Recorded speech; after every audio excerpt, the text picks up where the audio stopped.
Hello मेरे प्यारे बच्चों। आप सभी का स्वागत है आपकी अपनी पाठशाला इनोम डेस्क में। बच्चों, आज अपन स्टार्ट कर रहे हैं परमुटेशन एंड कॉम्बिनेशन का लेक्चर 3, जिसमें अपन पढ़ने वाले हैं meaning of n factorial, nCr and nPr. तीनों को मैं बहुत बेसिक से और बहुत डिटेल में बताने वाला हूं ताकि आपको जीवन में कभी दिक्कत ना आए। इसके पहले मैंने आपको रोड प्रॉब्लम्स का एक वीडियो शेयर किया था। वो अगर आपने नहीं देखा तो मैं उसका प्लेलिस्ट लगा दूंगा, आप जाके देख सकते हैं। चलिए फिर स्टार्ट करते हैं meaning of n factorial, nCr and nPr. हाँ भाई, तो फैक्टोरियल जो होता है इसका रिप्रेजेंटेशन समझेंगे।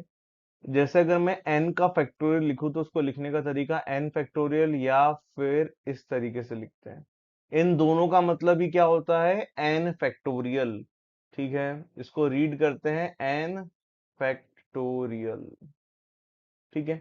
अब भैया इसका जो फॉर्मूला आता है उसको लिखते हैं भैया n फैक्टोरियल, ऐसे लिखो या ऐसे लिखो दोनों सेम है। इसकी डेफिनेशन होती है product of product of first n natural numbers. ठीक है, पहले n नेचुरल नंबर्स का प्रोडक्ट होता है। इसका मतलब सर 1 2 3 4 चलते जा रही गाड़ी कहां तक बेटा? n तक। n के जस्ट पहले कौन आएगा? n-1।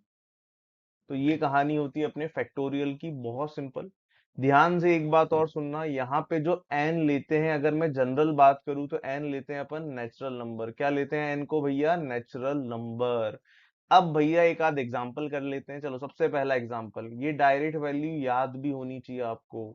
सबसे पहले 1 का फैक्टोरियल, क्या ये 1 ही होगा? बिल्कुल। 2 का फैक्टोरियल क्या होगा बेटा? 1 into 2 दैट इज 2। 3 फैक्टोरियल कितना होगा? 1 into 2 into 3 दैट इज 6। बिल्कुल रटा रटा होना चाहिए। 4 फैक्टोरियल कितना होगा? 1 into 2 into 3 into 4 कितना हो गया भैया? 24। बहुत सिंपल। 5 फैक्टोरियल कितना होगा? 1 into 2 into 3 into 4 into 5। Solve करोगे तो ये निकलेगा 120। ये पांचों वैल्यू याद होनी चाहिए। 6 फैक्टोरियल भी याद कर लो, बहुत काम आता है। 1 into 2 into 3 into 4 into 5 into 6। Solve करके देखो, ये निकल कर आएगा 720। नोट्स बहुत बढ़िया से बनाना बेटा। अब भैया मैथ्स में पहला एक्सेप्शन आज मैं आपको पढ़ा रहा हूं। अपन ने क्लियरली लिखा है किसके लिए डिफाइन होता है भैया? नेचुरल नंबर्स के लिए। लेकिन एक 0 फैक्टोरियल भी डिफाइंड होता है और इसकी वैल्यू कितनी आती है? 1। रटा चटा आपको होना चाहिए। इसका क्या प्रूफ है, क्या कहानी हो, मैं आगे बता दूंगा, टेंशन मत लो। लेकिन अभी के लिए आपको जो याद होना चाहिए दैट इज ये 6 कहानियां। 1 फैक्टोरियल, 2 3 4 5 एंड 6 का। एंड ये 0 फैक्टोरियल। अगर ये 7 फैक्टोरियल आपने याद कर लिया, आपको कहीं कोई दिक्कत नहीं आएगी। अब अपन चलते हैं, सर इसका मीनिंग क्या है, मीनिंग समझाओ। तो पीएनसी की भाषा में जो इसका मीनिंग है वो देखते हैं बच्चों। भैया जो एन फैक्टोरियल का मीनिंग होता है वो बहुत इंपॉर्टेंट है। अगर इसको वन वर्ड में मैं आपको बताऊं तो इसका सीधा सीधा मतलब होता है अरेंजमेंट।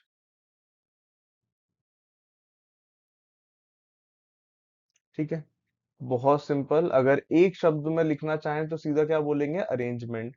लेकिन अपन इसकी कुछ डेफिनेशन लिखते हैं ताकि आपको समझ में आए कैसे कहानी करेंगे। जैसे सपोज करो, पहला एग्जांपल या फिर पहली डेफिनेशन बोलता हूँ।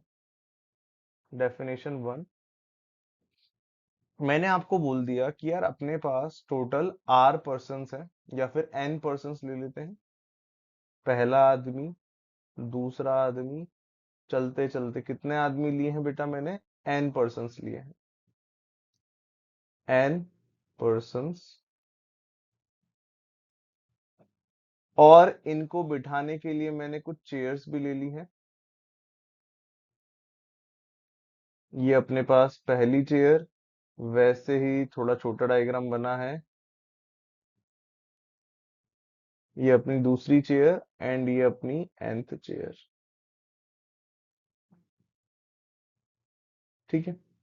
अब भैया n पर्सन्स को किस पे बिठाना है? n चेयर्स पे बिठाना है। तो भैया इनकी पोजीशन मैटर करेगी? बोलो हाँ कि ना। तो ध्यान सुनना मेरी बात। पहली डेफिनेशन क्या है?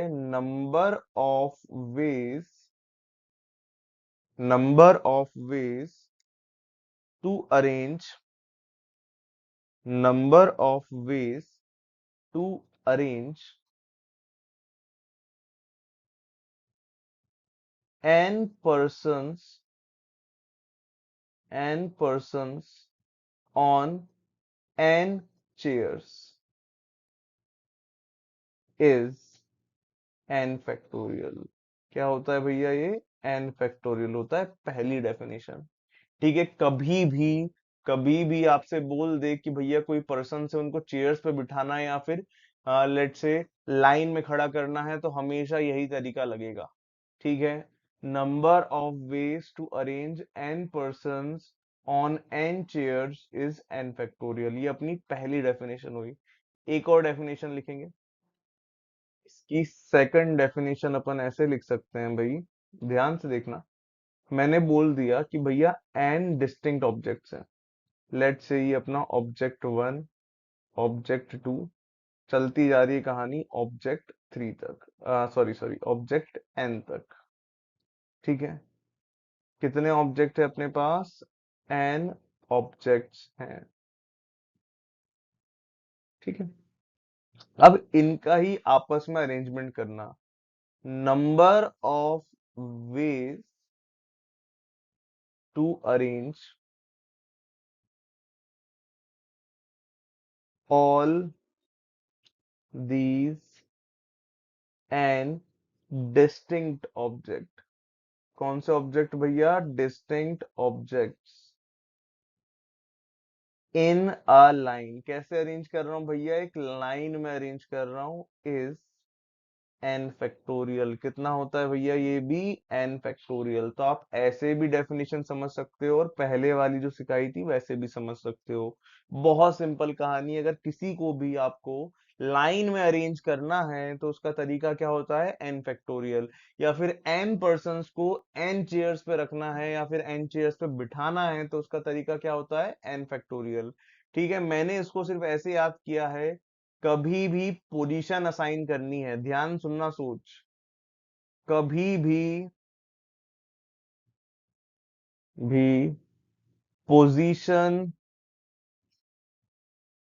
असाइन करनी है तो फैक्टोरियल का यूज करें।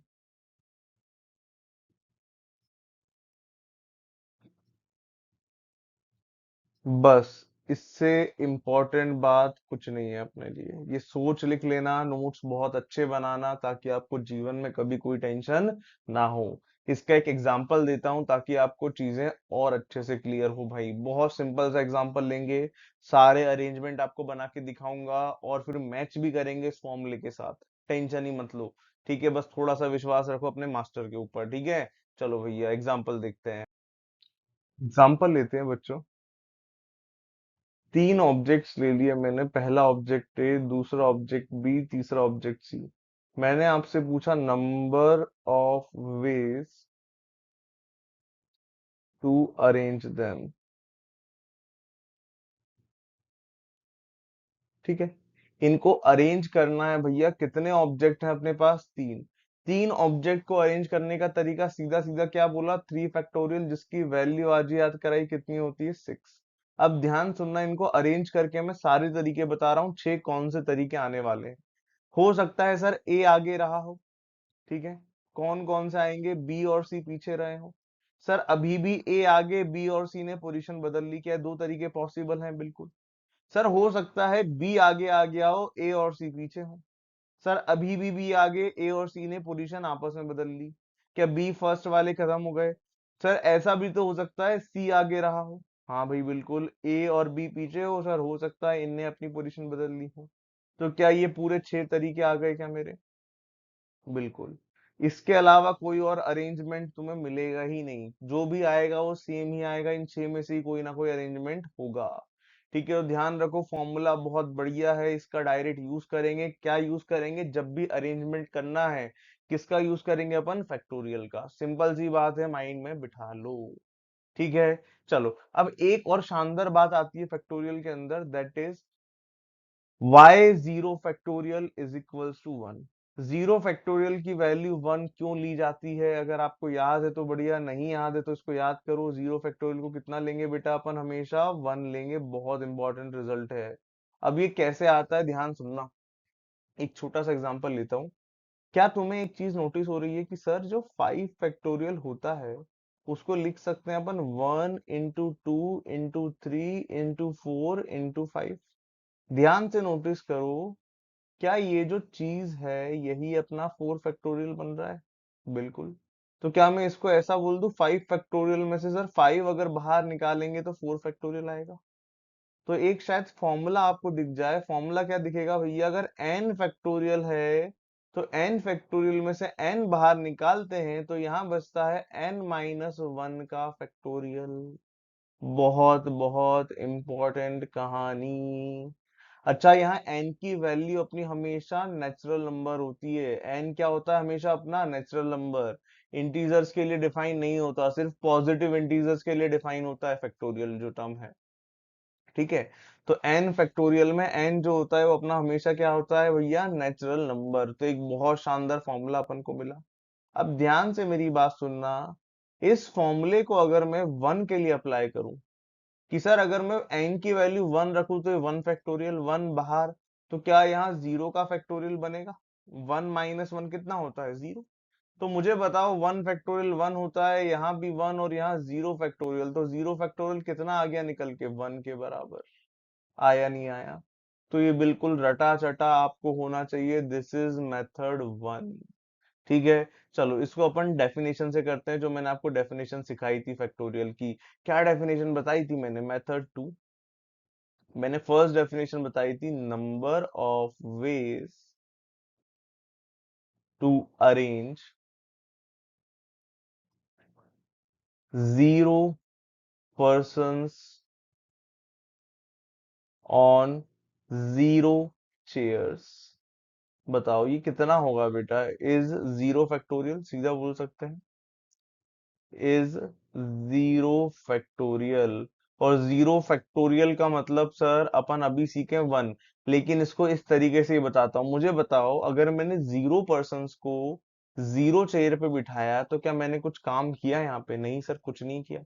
और तुमने शायद एक फाइव स्टार का एड देखा होगा, कुछ ना करके भी फायदे होते हैं, कुछ ना करने के भी फायदे होते हैं। बोलो हाँ कि ना? तो कुछ नहीं करने का भी एक तरीका, इस लाइन को याद कर लो। कुछ नहीं करने का भी एक तरीका। ठीक है। तो कभी कभी बहुत सारे क्वेश्चन ऐसे आएंगे जिसमें अपन कुछ नहीं करेंगे, कुछ नहीं करने का भी एक तरीका। तो आप डेफिनेशन से भी याद कर सकते हैं, और बेस्ट तो यही है कि आप इस तरीके से जाएं, इस फॉर्मूले का यूज करें। ठीक है। तो मेरे हिसाब से आपको जीरो फैक्टोरियल की कहानी क्लियर हो गई होगी, फैक्टोरियल का यूज क्लियर हो गया होगा। चलिए और आगे बढ़ते हैं, अब चलते हैं एनसीआर पे।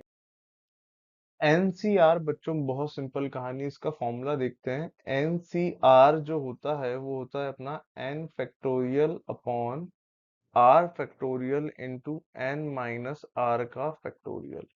बहुत सिंपल कहानी है, डायरेक्ट रटा चटा होना चाहिए। ठीक है। अब बात करते हैं डिफाइन कब होता है, बहुत इंपॉर्टेंट। एनसीआर अगर डिफाइंड होगा, NCR is defined if and only if, पहली कंडीशन है भैया, एन जो है वो अपना होल नंबर होना चाहिए, आर जो है अपना वो भी होल नंबर होना चाहिए, एंड लास्ट कंडीशन, आर जो होता है वो जीरो से बड़ा या उसके बराबर एंड हमेशा एन से छोटा होना चाहिए। फॉर एग्जाम्पल क्या क्या डिफाइन हो सकता है, आओ देखें। ध्यान से देखो। क्या जीरो सी जीरो डिफाइन हो जाएगा? दोनों जीरो ले लिए, बिल्कुल डिफाइंड है। ठीक है। जीरो सी वन, अरे भैया आर बड़ा हो गया, ये डिफाइंड नहीं है। ठीक है। डिफाइंड नहीं है। अब कभी फंस गया ये तो इसकी वैल्यू क्या लेंगे बेटा? कभी गलती से बन जाए तो इसकी वैल्यू जीरो ले लेना। ठीक है। ये एक्चुअल में कैसा है भैया? नॉट डिफाइंड, लेकिन कभी गलती से क्वेश्चन में आ गया तो सीधा क्या बोलेंगे? क्या वैल्यू लेनी है अपन को? जीरो। सपोज करो 2C1, तो हाँ ये डिफाइंड है, क्या वैल्यू होती है अभी सॉल्व करके देखेंगे। ठीक है। कभी हो गया सर -1C0, तो ये भी नॉट डिफाइंड है, वैल्यू क्या लेंगे इसकी, 0। ठीक है, मेरे हिसाब से आपके सारे कंफ्यूजन इसमें क्लियर हो गए होंगे। अब सर कुछ एग्जांपल्स बताओ, इनकी वैल्यू सॉल्व कैसे करते हैं वो बताओ। तो आओ वैल्यूज निकालना सीखे, एक निंजा टेक्निक सिखाता हूँ ताकि आपको फटाफट काम हो जाए। तो लिखेंगे ninja technique to solve nCr. देखो भैया, सबसे पहले NC0, फिर NC1, फिर NC2, फिर NC3। चलो ध्यान से देखना, NC1 से स्टार्ट करते हैं। NC1, वन का मतलब है कि नीचे भैया एक नंबर आएगा दैट इज 1, और ऊपर आएगा एक नंबर दैट इज n। ऊपर डिक्रीज होता है, नीचे इंक्रीज होता है। ध्यान से देख भाई, नीचे क्या है 2, तो नीचे आएंगे दो नंबर दैट इज 1 × 2, और ऊपर आएंगे दो नंबर n और n में एक कम। बहुत ही सिंपल कहानी, दैट इज n-1। और आगे चलते हैं, यहाँ पे क्या है भैया, नीचे 3, नीचे 3 का मतलब तीन नंबर, 1 2 3, और ऊपर भी आएंगे तीन नंबर, n से कम करूंगा n-1, और एक और कम करूंगा तो n-2। टेंशन ही नहीं लेना। चलो और आगे चलते हैं और एग्जांपल देखते हैं। सर फिर इसी तरीके से आप बता दो NC4 क्या होगा। NC4 का मतलब क्या हो जाएगा भैया, नीचे चार नंबर, 1 2 3 4, ऊपर भी चार नंबर, लेकिन स्टार्ट कहाँ से होंगे, n से। n, n-1, n-2, n-3, रुक जाएंगे बस। फिर सर इतना बताया तो NC5 भी बता दो यार। तो भाई NC5 का मतलब होगा नीचे पांच नंबर, कौन कौन से, 1 2 3 4 5, और ऊपर भी पांच नंबर, n से कम करेंगे, n-1, n-2, n-3, और लास्ट आएगा n-4। देख ले बेटा, पांच नंबर हो गए, हाँ की ना। अब आजा तू NC0। सर NC0 का मतलब, बेटा नीचे कोई नंबर नहीं चाहिए, ऊपर भी कोई नंबर नहीं चाहिए, जब कुछ नहीं लूंगा तो क्या आएगा बेटा निकल के, 1। बहुत सिंपल कहानी। तो एक यही है जो थोड़ा याद रखना पड़ेगा, बाकी सब तो बहुत सीधे हैं। क्या इसी तरीके से NC6 NC7 भी हो जाएंगे, बिल्कुल। तो चाहो तो लिख लो NC6 NC7, होमवर्क कर लेना जाके, बहुत सिंपल कहानी। चलो, एक और निंजा टेक्निक में कहानी हेल्प करेगी आपकी, दैट इज डॉक्टर्स प्रॉपर्टी। क्या होती है देखते हैं। एक बहुत कमाल की प्रॉपर्टी है जिसको मैं बोलता हूँ डॉक्टर्स प्रॉपर्टी। ध्यान से देखना, फिर एग्जांपल करवा दूंगा कैसे निकालना है। जैसे कभी आपको दे दिया जाए NCR, तो इसको लिखा जा सकता है NC, दोनों का डिफरेंस, दोनों कौन भैया, N और R का डिफरेंस आप यहाँ लिख सकते हैं, आप सबने पढ़ा भी होगा। ठीक है, बहुत कमाल की प्रॉपर्टी है। कैसे यूज करेंगे ध्यान सुनना। जैसे कभी मैंने तुमसे पूछ लिया 100C99, अब सर निंजा टेक्निक लगाऊंगा तो नीचे 99 नंबर बहुत बड़ा हो जाएगा।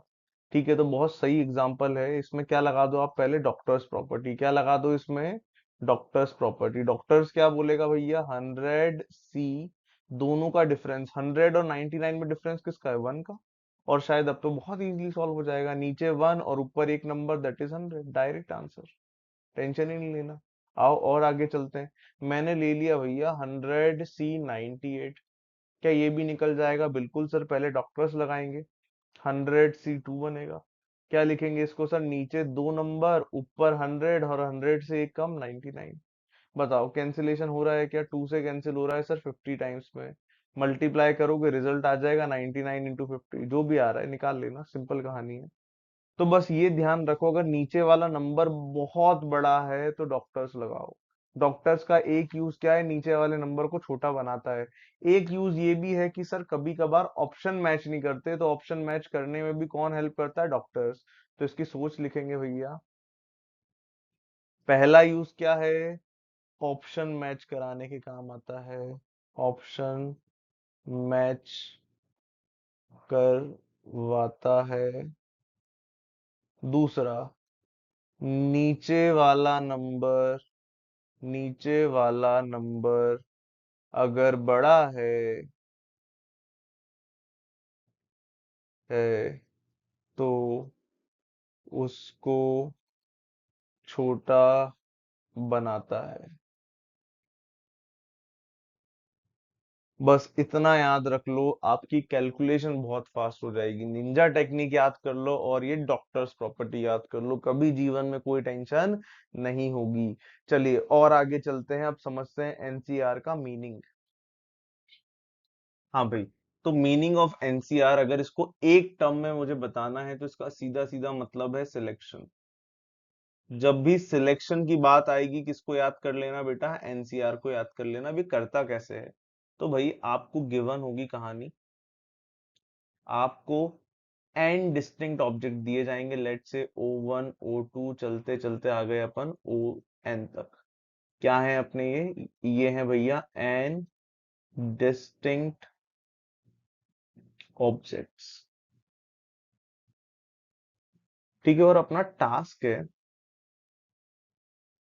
जो अपने को करना है, that is our task is to select r objects.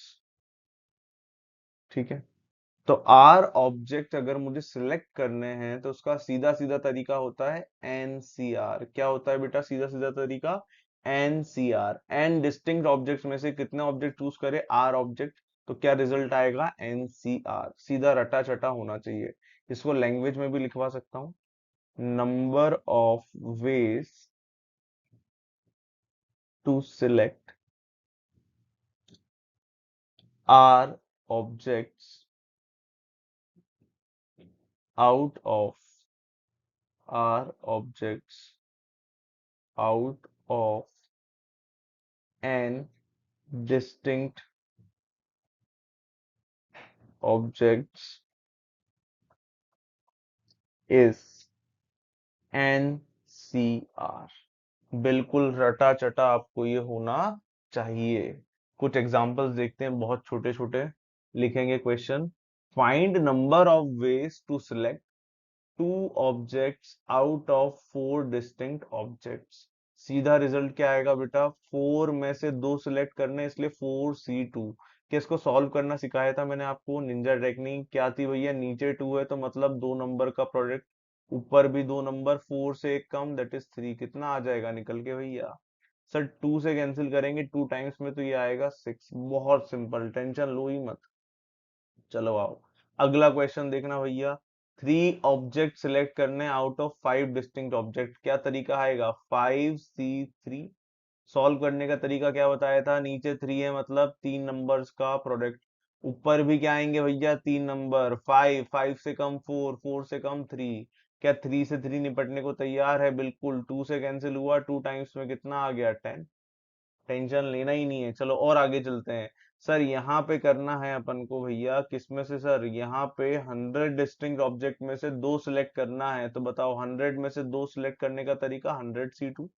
बताओ 100C2 है, नीचे टू है तो नीचे कितने नंबर, दो नंबर, ऊपर भी कितने नंबर, दो नंबर, 100 से कम 99। तो क्या यहाँ पे टू से कैंसिलेशन होगा, 50 टाइम्स, रिजल्ट आ जाएगा 50 × 99। क्या इससे इजी कुछ है, नहीं सर, बहुत इजी। चलो लास्ट क्वेश्चन भैया, चार ऑब्जेक्ट चूज करना है सात में से, तो कितना रिजल्ट आएगा सर, सेवन में से चार ऑब्जेक्ट चूज करने का तरीका 4C3। देखो भैया, यहाँ पे तुम चाहो तो डॉक्टर्स लगा दो, तुम चाहो तो डायरेक्ट निंजा टेक्निक लगा दो, तुम्हारे ऊपर है, जैसे तुम चाहो। तो भैया अपन ने लगाया यहाँ पे सीधा डॉक्टर्स लगा दें, तो डॉक्टर्स लगाएंगे 7C। सेवन और फोर का डिफरेंस कितना होता है भैया, सात में से चार गए, कितना आएगा, तीन। क्या अब लगा दें अपना शॉर्टकट, तीन नंबर्स का प्रोडक्ट, बोलो हाँ की ना, और सात, फिर छह और फिर पांच। बताओ कैंसिलेशन कर देते हैं सर, दो और तीन, छह को निपटा देंगे, सात और पांच का प्रोडक्ट 35। खत्म। इससे इजी कुछ है ही नहीं। तो मेरे हिसाब से सिलेक्शन करना आपको आ गया होगा, एनसीआर का वैल्यू निकालना आपको आ गया होगा, डॉक्टर्स लगाना आपको आ गया होगा, मीनिंग भी आपको पता चल गया होगा। ठीक है, और आगे बढ़ते हैं, लास्ट अपना बचा है एनपीआर। चलो एनपीआर की बात करते हैं। बच्चों एनपीआर जो है इसका डायरेक्ट तो अपन कभी यूज करते ही नहीं है। ठीक है, इसका मेन जो अपन यूज करेंगे बेटा, वो सिर्फ क्वेश्चन में ऑप्शंस मैच कराने के लिए यूज करेंगे। समझते हैं इसकी कहानी। इसकी डेफिनेशन लिखेंगे भाई सबसे पहले। जैसे आपको n ऑब्जेक्ट्स दिए हैं तो यहाँ पे करना क्या होता है देखना, number of ways to select and arrange r objects out of an distinct objects is NP। ठीक है, इसको कभी भी याद नहीं करना है भैया, सिर्फ इसका एक ही मतलब याद करो। NPR का मतलब होता है selection and then arrangement, selection and then arrangement. ये याद रखोगे तो कभी जीवन में दिक्कत नहीं आएगी। चलो ध्यान सुनना, इसका प्रोसेस बताता हूँ क्या कहानी है भाई। आपको गिवन थे एन डिस्टिंक्ट ऑब्जेक्ट्स, ठीक है। करना क्या है अपन को भैया, सबसे पहले तो सिलेक्ट करना है किसको, आर ऑब्जेक्ट को। सिलेक्ट आर ऑब्जेक्ट्स, और इस बार उनको अरेंज भी करना है। क्या करना है उसके बाद, अरेंजमेंट ऑफ आर ऑब्जेक्ट्स। जिसको सिलेक्ट किया है उनको ही क्या करना है, अरेंज करना है भैया। तो ध्यान से सुनना, शॉर्ट में बोलूं तो ये क्या होता है, एनपीआर। लेकिन मुझे बताओ सिलेक्शन करने का तरीका क्या बताया था आपको मैंने, एनसीआर बताया था। ठीक है, एन में से आर ऑब्जेक्ट चूज करें, और आर ऑब्जेक्ट्स का अरेंजमेंट क्या बताया था मैंने, आर फैक्टोरियल। तो यही फॉर्मूला होता है। अब बहुत सारे लोग क्या करते हैं, इसको ओपन करके लिख देते हैं। एनसीआर का फॉर्मूला सिखाया था, क्या होता है एनसीआर का formula, n factorial upon r factorial into n minus r का फैक्टोरियल इंटू आर फैक्टोरियल। एक और था, क्या ये दोनों कैंसिल हो जाएंगे, तो फाइनल रिजल्ट आता है n factorial upon n minus r का फैक्टोरियल। तो भाई ध्यान से सुनना, कभी भी आपको एन पी आर दिया जाए तो आप इसमें कन्वर्ट कर लें, या फिर आप इस वाले में भी कन्वर्ट कर सकते हैं। ये बहुत अच्छा लगता है, यही फेवरेट है मेरा। ठीक है, इसको तो मैं बहुत रेयरली यूज करता हूँ। तो कभी भी एनपीआर क्वेश्चन में दिया जाएगा तो आप इसमें कन्वर्ट करेंगे, और कभी आंसर मैच नहीं होगा तो आप इसको एनपीआर में कन्वर्ट कर लेंगे। बेस्ट है, सिंपल है। इसका यूज कहाँ करेंगे, बस ऑप्शन मैचिंग के लिए। क्या इसकी डेफिनेशन कोई काम की है, नहीं सर, कोई काम की नहीं है। कब यूज करना है भैया, ऑप्शन मैचिंग के लिए यूज करना है। कभी भी क्वेश्चन में सिलेक्शन और अरेंजमेंट आएगा तो अपन हमेशा अलग अलग ही करेंगे, टेंशन ही मत लेना। ठीक है, कैसे लगाते हैं क्या कहानी, वो क्वेश्चन में करवाऊंगा, टेंशन मत लो। क्या आपको एनपीआर का मतलब क्लियर है, बस वही बहुत है। क्या मतलब होता है sir, selection and then arrangement. पहले सिलेक्शन करेंगे एंड देन अरेंजमेंट करेंगे, कहानी खत्म। ठीक है, कुछ भी यहाँ रटने की जरूरत नहीं है। ठीक है, तो आज का वीडियो बच्चों यहीं एंड करेंगे। आपका कोई भी डाउट, फीडबैक, सजेशन है तो आप कमेंट्स में बता सकते हैं। चैनल सब्सक्राइब नहीं किया है तो कर लीजिए, वीडियो अच्छा लगा है तो लाइक कर दीजिए। Thanks for watching, bye bye.